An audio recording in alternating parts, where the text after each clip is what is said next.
Morning to all students. और अगर हम यहाँ पर बात कर रहे हैं बच्चों, आज जो आपका सेकंड टॉपिक है, जिसमें सबसे पहला टॉपिक आता है undamped single degree of freedom system. अगर हम बात करते हैं undamped single degree of freedom system की, तो इसमें सबसे पहला आता है आपका derivations, derivation of equation of motion for one dimensional longitudinal vibration without damping using Newton second law. तो हमने क्या किया, when an elastic system vibrate due to, suppose करिए we are considering a particular given system, this is the derivation of the differential equation।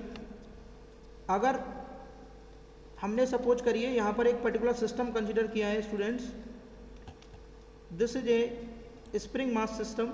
ये spring है जिसकी stiffness k है, k is the stiffness of the spring, ये k इसकी stiffness है, m is the mass that we are attaching with it, m mass है जो हमने यहाँ पर इसके अटैच किया। जब ये m मास इस स्प्रिंग से अटैच नहीं है तो ये स्प्रिंग अपनी इनिशियल इक्विलिब्रियम की पोजीशन में रहेगी। When we will attach this mass m, जैसे ही हम इस मास m को अटैच करेंगे तो स्प्रिंग अपनी इनिशियल पोजीशन से स्ट्रेच होगी, और स्ट्रेच होने के बाद में सपोज करिए ये इस पर्टिकुलर पोजीशन पर है। जब आपने मास अटैच नहीं किया है तो स्प्रिंग अपनी ओरिजिनल पोजीशन में रहेगी। जैसे ही आप मास m अटैच करेंगे इट विल डिफ्लेक्टेड समथिंग, जो भी कुछ डिफ्लेक्शन होगा इसके अंदर, मान के चलिए वो है आपका डेल्टा एस टी, जिसको हम बोलेंगे static deflection, delta S T.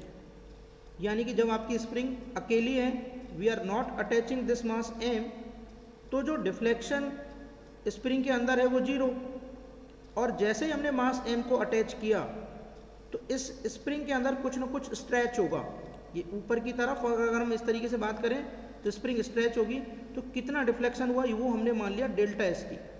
S T stand for static deflection. अब आपका मास इस पोजीशन पर आ गया, इक्विलिब्रियम पोजीशन में है, इस पर्टिकुलर पोजीशन में। Now we are giving an initial displacement to it. हमने बच्चों इसको एक इनिशियल डिस्प्लेसमेंट प्रोवाइड किया x।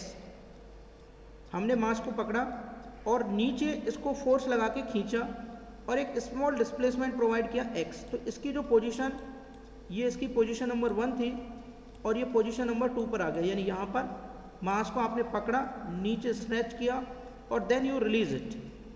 अब हमने क्या किया, we apply some external force on it. हमने इसके ऊपर एक्सटर्नल फोर्स अप्लाई किया जिसकी वजह से इसमें इनिशियल डिफ्लेक्शन x हो गया। तो जो टोटल डिफ्लेक्शन है स्प्रिंग का वो कितना हो जाएगा, वो टोटल डिफ्लेक्शन हो जाएगा डेल्टा एस टी, तो पहले हुआ है ड्यू टू m, और जो बाहर आपने इसके ऊपर फोर्स लगाया है उसकी वजह से जो डिफ्लेक्शन है वो कितना हुआ है x। तो अगर मैं देखो इस इक्विलिब्रियम पोजीशन की बात करूं, जब हम ओनली मास m को अटैच कर रहे हैं बच्चों, तो इसका जो फ्री बॉडी डायग्राम है वो ये वाला बनेगा। इसको थोड़ा ध्यान से समझेंगे भाई। अगर मैं इस पोजीशन की बात करूं तो यहाँ पर हमें मास m, इस मास की वजह से नीचे की डायरेक्शन में जो लगेगा आपका, this is mg downward direction में लगेगा। और बच्चों mg के अगेंस्ट में जो आपका स्प्रिंग फोर्स लगेगा वो कितना होगा, k इनटू में डिफ्लेक्शन इन द स्प्रिंग। तो डिफ्लेक्शन कितना हुआ है, डेल्टा एस टी, क्योंकि स्प्रिंग का जो फोर्स आता है स्टूडेंट्स, उस F को हम क्या लिखते हैं भाई, F को हम लिखते हैं ना K इंटू में x क्या होता है यहाँ पर, डिफ्लेक्शन। तो जब हमने मास m को अटैच किया है तो ओनली डिफ्लेक्शन कितना हुआ है, डेल्टा एस टी। तो डेल्टा एस टी ऊपर लगेगा और नीचे क्या लगेगा आपका m इंटू जी, ये आपका g हो जाएगा, m इंटू जी। तो इक्विलिब्रियम की पोजीशन में अगर हम बात करेंगे तो यहाँ पर हम लिखेंगे in static equilibrium as we are seeing in the downward. तो स्टैटिक इक्विलिब्रियम की पोजीशन में अभी हमने एक्सटर्नल फोर्स नहीं लगाया है बच्चों, तो आपका k डेल्टा एस टी नीचे देखेंगे ये किसके इक्वल हो जाएगा, mg के इक्वल हो जाएगा, और ये हमारी इक्वेशन नंबर 1 आ जाएगी। That is clear. अब हमने क्या किया है, इस मास m पर बाहर से एक्सटर्नल फोर्स लगाया और इसको स्मॉल x डिस्प्लेस किया, और जब हमने इसको स्मॉल x डिस्प्लेस किया और ये डाउनवर्ड डायरेक्शन में आया आपका m mass due to deflection x displace होने के बाद में, तो इसकी इक्विलिब्रियम पोजीशन क्या रहेगी, ये वाली। भाई डाउनवर्ड डायरेक्शन में अब इसके ऊपर फोर्स कितना लग रहा है, अगेन इसके ऊपर बच्चों mg लग रहा है, ये जो आप यहाँ पर देख रहे हैं mg। और अपवर्ड डायरेक्शन में अब कितना फोर्स लगेगा, भाई हमें पता है फोर्स कितना होता है k इंटू में x यहाँ पर हमने माना टोटल डिफ्लेक्शन। तो स्प्रिंग अपनी इनिशियल पोजीशन से टोटल कितना डिफ्लेक्ट हुई है, भाई डेल्टा एस टी, तो इस मास स्मॉल m की वजह से हुई है। और जो स्मॉल x है ये हमने किया है खुद इसको बाहर से डिस्प्लेस करने के बाद में, तो टोटल डिस्प्लेसमेंट कितना हो जाएगा, टोटल डिस्प्लेसमेंट हो जाएगा स्टूडेंट्स डेल्टा एस टी और प्लस में जो आपने इसको x डिस्प्लेस किया है तो x, तो ये आपका टोटल डिफ्लेक्शन हो गया। तो स्प्रिंग फोर्स ऊपर की डायरेक्शन में कितना लगेगा, इसमें हम यहाँ k स्टिफनेस से मल्टीप्लाई कर देंगे। तो जब हम k स्टिफनेस से मल्टीप्लाई करेंगे तो यहाँ पर आप देखिए ये आ रहा है k delta X T plus में x। तो ये हमारा सेकंड पॉइंट आ जाएगा जहाँ से हम इसको लिखेंगे। तो ये इक्वेशन नंबर 1। अब मैं इसको आगे लेके जा रहा हूँ। देखिए displace position after axial force application on the mass due to application of axial force the total deflection in the spring will be delta S T plus X. और अब मान के चलिए अगर हमने माना है कि अगर इस स्प्रिंग का डाउनवर्ड डायरेक्शन में डिस्प्लेसमेंट x है, तो बच्चों अगर आप इसको नीचे की डायरेक्शन में डिस्प्लेस करेंगे तो टाइम के रेस्पेक्ट में इसकी पोजीशन चेंज हो रही है, तो डेफिनेटली इसके पास कुछ वेलोसिटी आएगी और इसके पास कुछ ना कुछ एक्सेलरेशन आएगा। तो मान के चलिए अगर आप डिस्प्लेसमेंट को x मान रहे हैं इस डायरेक्शन में, तो वेलोसिटी को हम क्या मान सकते हैं, यहाँ पर x डॉट मान सकते हैं, और जो एक्सेलरेशन है उसको हम क्या मान सकते हैं, x डबल डॉट। अब यहाँ पर कंफ्यूज नहीं होना है भाई, जैसे मान के चलिए x आपका डिस्प्लेसमेंट है, जो x डॉट है ये आपकी वेलोसिटी है, जिसको हम लिखते हैं जनरली dx ओवर dt, जिसको हम शॉर्ट में हमेशा x डॉट से लिखेंगे। और जो x डबल डॉट है वो बच्चों आपका क्या है, एक्सेलरेशन है, जिसको हम लिख सकते हैं d2x divided by dt square. यानी कहने का मतलब ये है कि अगर भी इस मास m को मैं डाउनवर्ड डायरेक्शन में इसकी इनिशियल पोजीशन से x डिस्प्लेस कर रहा हूँ, तो इसकी जो वेलोसिटी होगी वो x डॉट होगी, और इसका जो एक्सेलरेशन होगा बच्चों वो कितना होगा, x डबल डॉट। यानी जब भी मैं एक्शनल फोर्स लगा के इसको डाउनवर्ड डायरेक्शन में डिस्प्लेस कर रहा हूँ, तो इसका मतलब है इसकी पोजीशन चेंज हो रही है विद रिस्पेक्ट टू टाइम, तो डेफिनेटली इसके पास कुछ वेलोसिटी आएगी और ये एक्सेलरेट होगा। तो ये हम मान के अज्यूम करके चलेंगे। तो यहाँ पर हमने लिखा assume that x double dot acceleration of the body in the downward direction. तो अगर हम इसमें फ्री बॉडी डायग्राम बनाते हैं इसका, तो मास m, ये इसकी पोजीशन हो गई, डाउनवर्ड डायरेक्शन में mg, अपवर्ड डायरेक्शन में k into delta S T plus x. अब ये चीज़ ध्यान रखनी है, जब भी हम इस पर न्यूटन्स लॉ लगाएंगे तो बच्चों बॉडी आपकी हमेशा, अगर आप यहाँ से देख रहे हैं तो ये डाउनवर्ड डायरेक्शन में जा रही है, और न्यूटन्स लॉ क्या बोलता है, F इज इक्वल टू जो ma होता है आपका, वो स्ट्रेट फॉरवर्ड बोलता है F is equal to ma, कि अगर हम फोर्स लगा रहे हैं बॉडी पर और बॉडी नीचे की डायरेक्शन में जा रही है, इसका मतलब क्या, नेट फोर्स डाउनवर्ड डायरेक्शन में है। इसको ध्यान से समझना। यानी मैंने माना कि अगर ये बॉडी नीचे की डायरेक्शन में x डिस्प्लेसमेंट कर रही है, तो इसकी वजह से इसके अंदर जो वेलोसिटी आएगी वो बच्चों x डॉट आएगी, और जो एक्सेलरेशन आएगा वो कितना आ जाएगा, x डबल डॉट आ जाएगा, जैसा कि आप यहाँ आपको स्क्रीन पे दिखाई दे रहा है। अब अगर नेट फोर्स अगर मैं निकालूं डाउनवर्ड डायरेक्शन में, if I will calculate the net force in the downward direction, तो जो नेट फोर्स है इस डायरेक्शन में कितना लगेगा, भाई नेट फोर्स डाउनवर्ड डायरेक्शन में लगेगा तभी तो बॉडी नीचे जा रही है। तो अगर मैं इस डायरेक्शन में नेट फोर्स निकालूं स्टूडेंट्स, नेट फोर्स, तो वो आपका क्या होना चाहिए, mg में से इसको माइनस कर देंगे, यानी ये आपका क्या हो जाएगा, mg माइनस k इंटू में डेल्टा एस टी, और प्लस में क्या हो जाएगा यहाँ पर x, जो भी हमने x माना है, ठीक है, स्मॉल x माना है तो स्मॉल x, कैपिटल x माना है तो कैपिटल x। अगर स्मॉल x माना है, क्योंकि इस समय mg ज़्यादा है बजाय इसके, तभी बॉडी नीचे जा रही है, क्लियर, यानी नेट फोर्स हमने यहाँ से निकाल लिया। अब हम क्या करेंगे, from the Newton second law of motion, Newton के सेकेंड लॉ ऑफ मोशन को हम यहाँ पर अप्लाई करेंगे। तो Newton second law of motion को बच्चों अगर हम यहाँ पे अप्लाई करेंगे तो वो क्या होता है, F is equal to M into में ए। F क्या है, नेट फोर्स, और नेट फोर्स हमेशा उस डायरेक्शन में निकालना है जिस डायरेक्शन में बॉडी मूव कर रही है। जैसे कि अगर कोई ब्लॉक भी है और अगर मैं फोर्स इधर लगा रहा हूँ F, तो हम मान के चलते हैं कि बॉडी इस डायरेक्शन में ए एक्सेलरेशन से एक्सेलरेट हो रही है जिसका मास एम है, तो आप लिख सकते हो F is equal to M into में ए। तो ये न्यूटन का सेकेंड लॉ है। तो यहाँ पर बॉडी क्या है बच्चों, बॉडी मास एम की है और एक्सेलरेशन कितना है बच्चों, एक्सेलरेशन है एक्स डबल डॉट, और नेट फोर्स कितना है, नेट फोर्स है M G minus K delta X T plus में एक्स।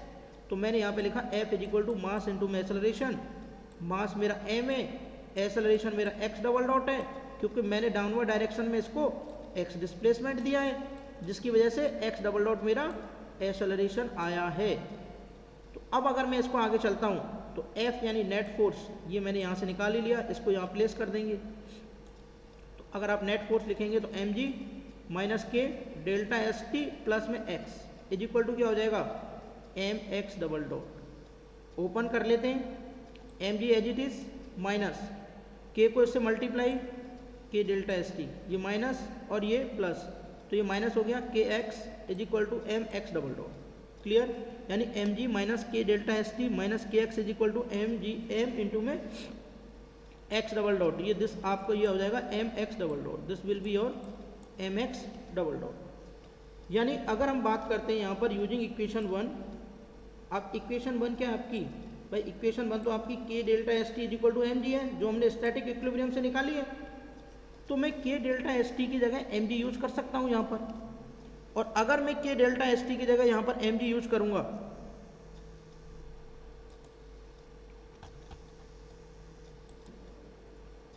तो अगर हम यहाँ पर बात कर रहे हैं बच्चों किसकी, कि भाई हमने F is equal to M into A apply किया इसमें, and F is equal to M into A apply करने पर मास इंटू एक्सेलरेशन, एफ यानी क्या हो जाएगा mass into acceleration X double dot, we put it F की जगह M G minus K delta S T plus X, this equation open किया, we will get this equation. Now from the equation number 1 as we are seeing using equation number 1 we can replace the K delta S T, या तो के delta S T की जगह M जी लिख सकते हैं या एम जी की जगह के डेल्टा एस टी इसमें पुट अप कर सकते हैं। तो when we will put M G as it is, K delta S T की जगह एम जी, ये आपका minus K X and this will be your M X double dot. और अगर हम इसको एम जी को एम जी से कैंसिल करते हैं तो यहाँ से आ जाएगा M X double dot, plus में इसको इधर ले जाएंगे अपोजिट डायरेक्शन में, प्लस में K X is equal to 0। This equation you will get each and every time. तो ये जो पर्टिकुलर इक्वेशंस हैं, ये इक्वेशंस हमें हमेशा निकालनी पड़ेगी जब भी हम कोई पर्टिकुलर डेरिवेशन ड्राइव करेंगे। तो this is the differential equation of second order. अगर हम इसको यहाँ पे लिखते हैं तो ये क्या है बच्चों, M D two X by D T square plus में के इंटू में X is equal to 0। Then we have already study कि जो आपकी इक्वेशन होती है D two X by D T square just like that, या D two by D X two plus P Q is equal to something that, तो ये second order की differential equation. और अगर ये सेकेंड ऑर्डर की डिफरेंशियल इक्वेशन है, now we have to get the solution for it. तो हमें क्या करना पड़ेगा, हम इसके लिए सॉल्यूशंस फर्दर फाइंड आउट करेंगे।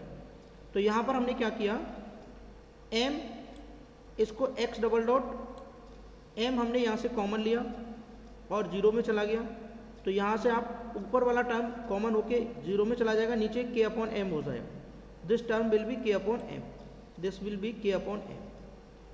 और इसको हम लिख देंगे x double dot plus omega n का whole square into X is equal to 0। अब स्टूडेंट यहाँ पर अगर हम लिख सकते हैं कि जो ओमेगा n का जो होल स्क्वायर है that is equal to k upon में n। If we will calculate omega n, अगर हमें ओमेगा n निकालना है जो मोस्ट ऑफ द न्यूमेरिकल्स में आपका यूटिलाइज होगा, then it will be under root k by m। तो ये आपका क्या होगा, यहाँ पर under root k by m होगा। k इस क्या है आपकी स्टिफनेस है, m क्या आपका मास है, यानी ओमेगा n क्या आपकी एंगुलर फ्रीक्वेंसी। ये जरूर याद रखना है, omega n is the angular frequency of vibration of the spring. तो ये मोस्ट ऑफ द क्वेश्चंस में आपसे पूछा जाता है students, under root k by m। तो अगर we have to give in, अगर हमें k गिवन है, हमें स्प्रिंग का मास गिवन है और पूछा जा रहा है find out the angular frequency या normally frequency of the spring, then we can calculate omega n from here. तो यहाँ से हम ओमेगा एन निकाल सकते हैं। तो नीचे आप देख रहे हैं where omega N is the natural frequency भी बोल सकते हैं इसको, ठीक है, और वैसे इसको एंगुलर फ्रीक्वेंसी के नाम से हम जानते हैं। अगर हम यहाँ से फर्दर अगर कैलकुलेट करना चाहते हैं तो ओमेगा एन को हम क्या लिख सकते हैं यहाँ पर 2 पाई एफ एन, और एफ एन क्या है आपकी, ये है आपकी natural frequency in the hertz, और यहाँ पर जो ओमेगा एन आ रहा है ये ओमेगा एन है आपका रेडियन पर सेकेंड में, और यहाँ पर अगर आप इसको ओमेगा एन को 2 पाई एफ एन लिखते हैं और इसको under root K by M के इक्वल लिखते हैं, और यहाँ से अगर आप एफ एन फाइंड आउट करते हैं बच्चों, तो जो एफ एन आपका आएगा यहाँ से वो कितना आ जाएगा 1/2 pi under root K by M. इससे रिलेटेड क्वेश्चंस आपके गेट में भी आते हैं, ठीक है, बहुत बार, और इस टाइप के क्वेश्चंस आपके एग्जाम में भी पूछे जाते हैं। तो यहाँ से आपकी आ गई नेचुरल फ्रीक्वेंसी ऑफ वाइब्रेशन, ठीक है, F N is equal to 1/2 pi under root K by M. अगर आपको एफ एन पता है और अगर आप उस पर्टिकुलर स्प्रिंग मास सिस्टम का टाइम पीरियड निकालना चाहते हैं तो ये क्या हो जाएगा 1/एफ एन। एफ एन का जस्ट अपोजिट क्या हो जाएगा यहाँ पर T, T is the time period of oscillations. तो ये आपका यहाँ पर ओमेगा एन और एफ एन में कभी कंफ्यूजन नहीं होना है।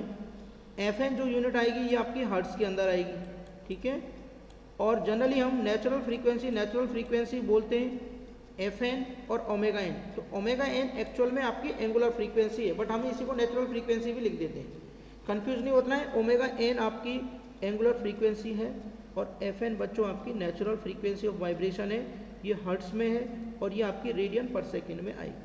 क्योंकि जब आप ओमेगा निकालेंगे किसी भी चीज़ में तो ओमेगा क्या होता है थीटा अपॉन में टी। भाई ओमेगा एक वेलोसिटी है तो ये क्या होगा एंगुलर डिस्प्लेसमेंट अपॉन में टाइम। एंगुलर डिस्प्लेसमेंट की यूनिट क्या होती है रेडियन, ठीक है, और ये क्या हो जाएगा पर सेकेंड। तो you will not confuse with this particular system. तो ये यहाँ तक आपको I think it will be clear to you. ये यहाँ तक आपको डेरिवेशन क्लियर हो गया होगा omega N is equal to under root K by M. अगर हम इसका स्टैंडर्ड सॉल्यूशंस फाइंड आउट करते हैं डिफरेंशियल इक्वेशंस का,